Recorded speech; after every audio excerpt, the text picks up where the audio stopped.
ሰላም የእስራኤል ቤተሰቦች ዛሬ ወደ ኋላ 20 ሺህ ዓመታት ገደማ እንመለሳለን።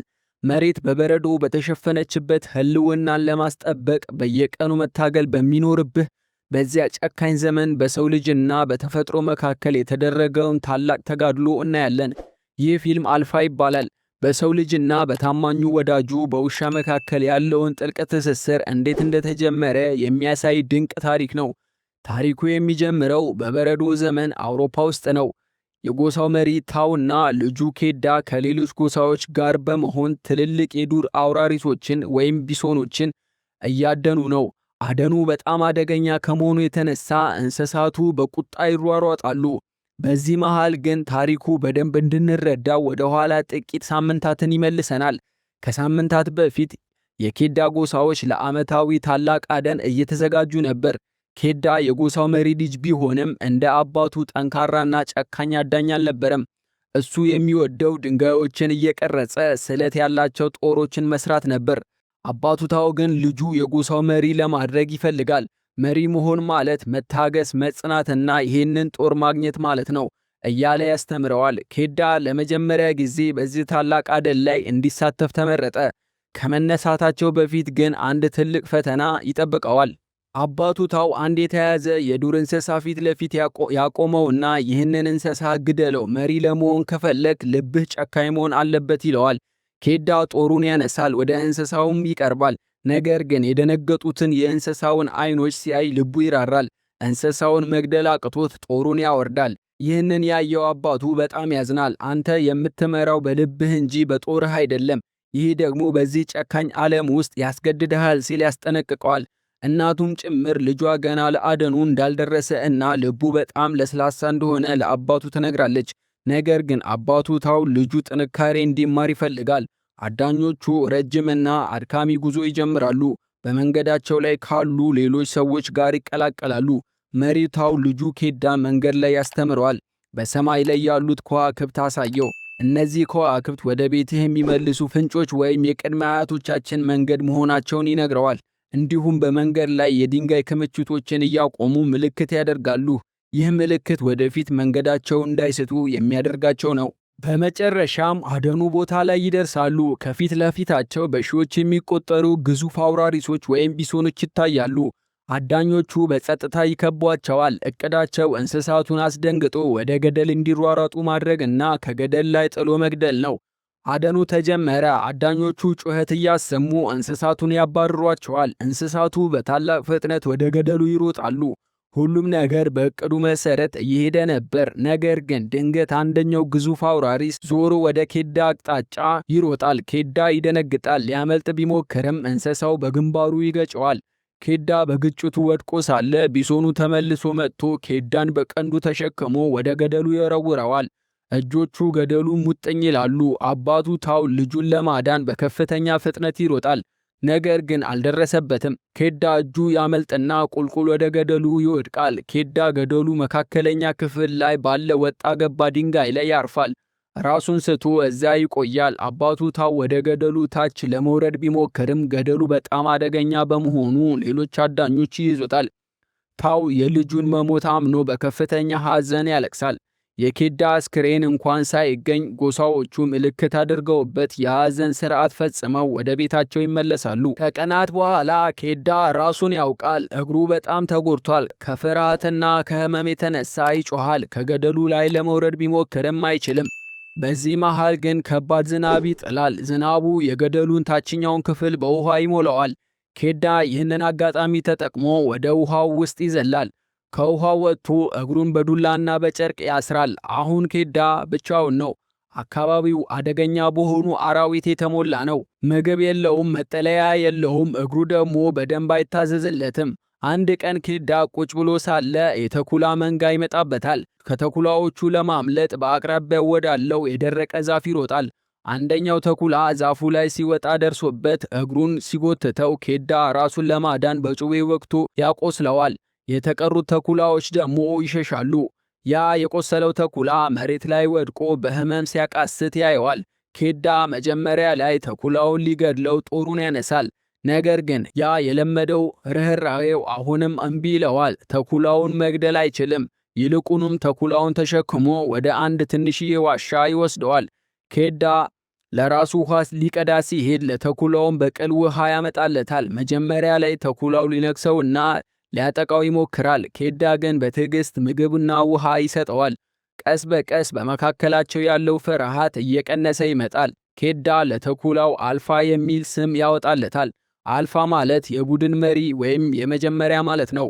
ቀናት ያልፋሉ። የአልፋ ቁስል እየዳነ ይመጣል። የኬዳ እግር እየተሻሻለ ነው። አሁን ሁለቱ አብረው መኖር ጀምረዋል። ኬዳ ወደ ቤቱ የሚመለስበትን መንገድ መፈለግ አለበት። ክረምቱና ከባድ የበረዶ ማዕበል ከመምጣቱ በፊት ቤተሰቦቹ ጋር መድረስ አለበት። ጉዟቸውን ይጀምራሉ። በመንገድ ላይ አልፋ ለኬዳ ታማኝ ጓደኛ እየሆነ ይመጣል። ኬዳ ጥንቸል ለማደን ሲሞክር አልፋ ያግዘዋል። አልፋ አድኖ ያመጣውን ምግብ መጀመሪያ ላይ ለኬዳ ይሰጠዋል። ኬዳም ለአልፋ ያካፍለዋል። አንድ ትዕይንት ላይ ኬዳ ምግብ እየበላ ሳለ አልፋ ከፊት ለፊቱ ይቀመጣል። ኬዳ መሪው እሱ መሆኑን ለማሳየት አልፋን አይኑን እያየ እኔ ነኝ መሪው፣ መጀመሪያ እኔ እበላለሁ ከዚያ አንተ ትበላለህ የሚል አይነት ስሜት ያሳየዋል። አልፋም ይህንን ተረድቶ ራሱን ዝቅ ያደርጋል። ይህ በሰው ልጅ ታሪክ ውስጥ የመጀመሪያውን የውሻና የሰው መግባባት ነው። ጉዟቸው ይቀጥላል። በመንገድ ላይ ግን ሌላ የተኩላ መንጋ ያገኛሉ።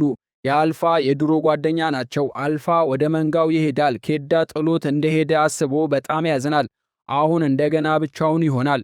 አልፋ ወደ ድሮ መንጋዎቹ ተቀላቅሎ ከሄደ በኋላ ኬዳ በዚያ አስፈሪ የበረዶ ምድረ በዳ ውስጥ ፍጹም ብቻውን ቀረ።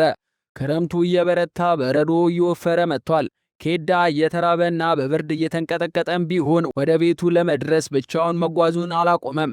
አንድ ቀን ግን ኬዳ በበረዶ ላይ እየተጓዘ ሳለ ድንገት ከሩቅ የተኩላዎች መንጋ ያያል። በትኩረት ሲመለከት አልፋ በመንጋው ውስጥ አለ። ኬዳ ያንን ያህል የናፈቀውንና የወደደውን ጓደኛውን አልፋን ሲያየው የነበረበትን ድካምና ብርድ ሁሉ ይረሳዋል። በከፍተኛ ደስታ ወደ አልፋ አቅጣጫ በኃይል መሮጥ ይጀምራል። ነገር ግን ኬዳ ትኩረቱ ሁሉ አልፋ ላይ ስለነበረ የሚረግጠውን የበረዶ መሬት አላስተዋለም። ከስር የነበረው በረዶ በጣም ስስና አደገኛ ነበር። ኬዳ እየሮጠ ሳለ ድንገት በበረዶ ተሰብሮ ቁልቁል ወደ ቀዝቃዛ ውሃ ውስጥ ይገባል። በላይኛው በኩል ያለው በረዶ ደግሞ ወዲያውኑ ተመልሶ ይዘጋበታል። አልፋ በረዶ ላይ ሆኖ በጭንቀት ይጮሃል። በጥፍሮቹ በረዶውን ለመስበር በከፍተኛ ሁኔታ ይቧጭራል። አልፋ ከላይ፣ ኬዳ ደግሞ ከውስጥ ሆኖ በጩቤ በረዶውን ይወጋሉ። በመጨረሻም በጋራ በረዶውን ሰብረው ኬዳ ለጥቂት ተርፎ ከቀዝቃዛ ውሃ ውስጥ ይወጣል። ኬዳ ከቅዝቃዜው የተነሳ በበረዶ ላይ ወድቆ ሲንቀጠቀጥ አልፋ ሊተወው አልፈለገም። ኬዳን ለማሞቅ ሰውነቱ ላይ ይተኛል። በዚህ አስደናቂ መንገድ ነው እንግዲህ አልፋና ኬዳ በድጋሚ የተገናኙት እና በመካከላቸው ያለው ወዳጅነት ፍጹም የማይበጠስ መሆኑን ያሳዩት። ኬዳ ከቀዘቀዘው ውሃ ውስጥ ወጥቶ ከአልፋ ጋር ጉዞውን ይቀጥላል። ብርዱና ረሃቡ ግን አሁንም አልለቀቃቸውም። ከብዙ ጊዜ ጉዞ በኋላ በበረዶ መካከል አንድ ትንሽ ጎጆ ቤት ከሩቅ ይመለከታሉ። ኬዳ እርዳታ ወይም ሰው ያገኘ መስሎት ወደ ጎጆው ይጠጋል። ነገር ግን አጠገቡ ሲደርስ የሚያየው ነገር ልብ የሚነካ ነው። አንድ አዳኝ ጎጆ ስር ቁጭ እንዳለ በዚያ አስከፊ ቅዝቃዜ ደርቆ ቀዝቅዞ ሕይወቱ አልፏል። ኬዳ ወደ ጎጆ ውስጥ ገብቶ እርዳታ የሚሆን ነገር ቢፈልግም ከአንድ ቀስት ውጪ ምንም ነገር አያገኝም። ኬዳ ያንን ቀስት ይዞ ከአልፋ ጋር ጉዞውን ይቀጥላል። ጉዟቸውን እየገፉ ሳለ ግን ሌላ ትልቅ አደጋ ይጋረጣል። የተራቡ የበረዶ ላይ ጅቦች ያሳድዷቸዋል። ጅቦቹ በጣም ብዙ እና ጨካኝ ናቸው። ኬዳና አልፋ ለመዳን በከፍተኛ ፍጥነት ይሮጣሉ። በዚህ መሃል በጣም ጠባብ መግቢያ ያላት ዋሻ ያገኛሉ። ጅቦቹ እንዳይደርሱባቸው በፍጥነት ወደ ዋሻው ውስጥ ዘልቀው ይገባሉ። ዋሻው ጠባብ በመሆኑ ጅቦቹ ሳያዩዋቸው ያልፋሉ። ነገር ግን ከጅቦቹ አመለጥን ሲሉ ዋሻው ውስጥ ሌላ የከፋ አደጋ ይጠብቃቸዋል። በዋሻው ጨለማ ውስጥ አንድ ግዙፍና አስፈሪ የበረዶ ነብር ይኖራል። ነብሩ ኬዳን ያየዋል። ሊበላውና ሊያጠቃው ሲል ታማኙ አልፋ ምንም ሳያቅማማ ኬዳን ለመከላከል ዘሎ ነብሩ ላይ ያርፋል። በአልፋና በነብሩ መካከል ከባድ ፍልሚያ ይደረጋል። ነብሩ ከአልፋ በላይ በጣም ግዙፍና ጠንካራ በመሆኑ አልፋን ክፉኛ ይጎዳዋል። ኬዳ ጓደኛው አልፋ በነብሩ እየተነከሰ ሲሰቃይ ያያል። አሁን ኬዳ መጨከን አለበት። ያንን የሞተውን አዳኝ ጎጆ ያገኘውን ቀስት በፍጥነት ያነሳል። አልፋ ሊገድልበት የደረሰውን ነብር በትክክል አልሞ ቀስቱን ይለቀዋል። ቀስቱ ነብሩ ላይ በትክክል ያርፋል፣ ነብሩም ይወድቃል። ነገር ግን አልፋ በዚህ አስፈሪ ውጊያ ላይ በነብሩ ተነክሶ በጣም በከባድ ሁኔታ ይቆስላል። መራመድ እንኳን አቅቶት መሬት ላይ ይወድቃል። አሁን በረዶ ይበልጥ እየበረታ መጥቷል። አልፋ መሬት ላይ ወድቆ በህመም ይሰቃያል። ኬዳ ግን አልፋ ሕይወቱን እንዳዳነለት ያውቃል። ጨክኖ ጥሎት ሊሄድ አይችልም። የገዛ እግሩ ተሰብሮ በነበረበት ጊዜ የገጠመውን ፈተና ያስታውሳል። አሁን ኬዳ ጠንካራ መሆን አለበት። ያንን የቆሰለውን አልፋ ተሸክሞ በበረዶ ማዕበል ውስጥ መጓዝ ጀምሯል። ኬዳ እየተሳበ እየወደቀና እየተነሳ በዚህ በበረዶ ላይ ይጓዛል። ጉልበቱ ሁሉ አልቋል። ነገር ግን ድንገት ከሩቅ አባቱ መንገድ ላይ የሰራቸውን የድንጋይ ምልክቶች ያያል። ወደ ቤቱ እየቀረበ መሆኑንም ይረዳል። በመጨረሻም በበረዶ ማዕበል ውስጥ የራሱን ጎሳ ድንኳኖች ይመለከታል። ኬዳ አባባ እማማ እያለ በድካም ድምፅ ይጮሃል። የኬዳ ወላጆች ድምፅ ሰምተው ከድንኳኑ ይወጣሉ። ልጃቸውን በሕይወት ሲያዩት ማመን ያቅታቸዋል። አባቱ ታው ሮጦ ኬዳን ያቅፈዋል። ኬዳ ግን ራሱን ሊስት እየተንገዳገደ የወደቀውን አልፋን እያሳየ እባካችሁ አድኑት ይላል። የጎሳው አዋቂዎች አልፋን ወደ ድንኳን ውስጥ አስገብተው ቁስሉን ያክሙለታል። በዚህ መሃል ነው እንግዲህ አንድ ትልቅና አስገራሚ ተአምር የሚሆነው። አልፋ ሴት ተኩላ ነበረች። ድንቅ የሆኑ ትናንሽ ቡችላዎችን ትወልዳለች።